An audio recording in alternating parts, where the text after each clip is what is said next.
நடத்தி கொண்டிருக்கின்ற நிலையை, அதிலும் பெண்கள் இன்றைக்கு மன மகிழ்ச்சியோடு எதிர்வருகின்ற குடும்பத்தின் தலைவியாக இருந்து கொண்டு அவர்களுக்கு எந்தவித சிரமமில்லாமல் தங்களுடைய குடும்பங்களை வழிநடத்த செல்கின்ற அனைத்து உதவிகளையும் மாண்புமிகு முதலமைச்சர் தந்து கொண்டிருக்கின்ற மனமகிழ்ச்சியோடு இன்றைக்கு வாழ்ந்து கொண்டிருக்கின்றார்கள் என்பதையும் இந்த நேரத்தில், இந்த நல்ல நேரத்தில் சுட்டிக்காட்ட கடமைப்பட்டிருக்கிறேன். சட்டமன்ற வரலாற்றில் பேரறிஞர் அண்ணா எப்படி அனைத்து கட்சிகளையும் அரவணைப்போடு சட்டமன்றத்தில் நடுவினாரோ, அதே போல தளபதி அவர்களும் சட்டமன்றத்தில் தாயில்லத்தோடு அனைத்து உறுப்பினர்களுக்கும் சமபங்கான பேசுகின்ற உரிமையை தந்து அவர் கருத்துக்களை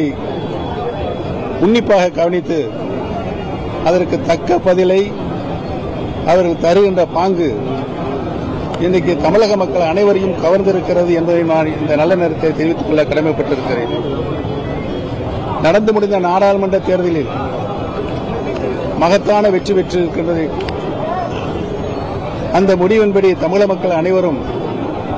திராவிட முன்னேற்றக் கழகத்திற்கு ஆதரவுகளும் தொடர்ந்து தந்து கொண்டிருக்கின்றார் என்பதையும் முதலமைச்சராக நம்முடைய தளபதி அவர்களையும் ஆதரிக்கின்ற மனநிலை இன்றைக்கு எல்லா தரப்பு மக்களிடம் ஏற்பட்டிருக்கிறது என்பதையும் நான் இங்கு மகிழ்ச்சியோடு தெரிவித்துக் கொள்ள கடமைப்பட்டிருக்கிறேன்.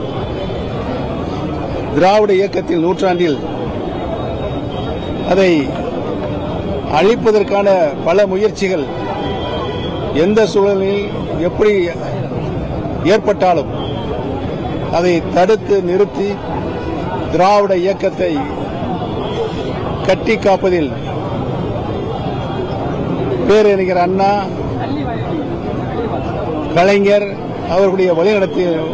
வழியில் நின்று திராவிட சித்தாந்தத்தை காப்பாற்றுவதில் முன்னணி தலைவராக இன்றைக்கு தளபதி அவர்கள் திகழ்ந்து கொண்டிருக்கிறார்கள் என்பதையும், அதிமுகவை இன்றைக்கு பொறுப்பில் இருக்கின்ற தற்காலிக பொதுச் செயலாளராக சர்வாதிகாரத்தனமாக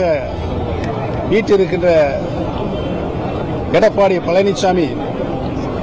அவர் பொதுச் செயலராக பொறுப்பேற்ற நாளிலிருந்து இன்று வரை தமிழகத்தை அண்ணா திராவிட முன்னேற்ற கழகத்தை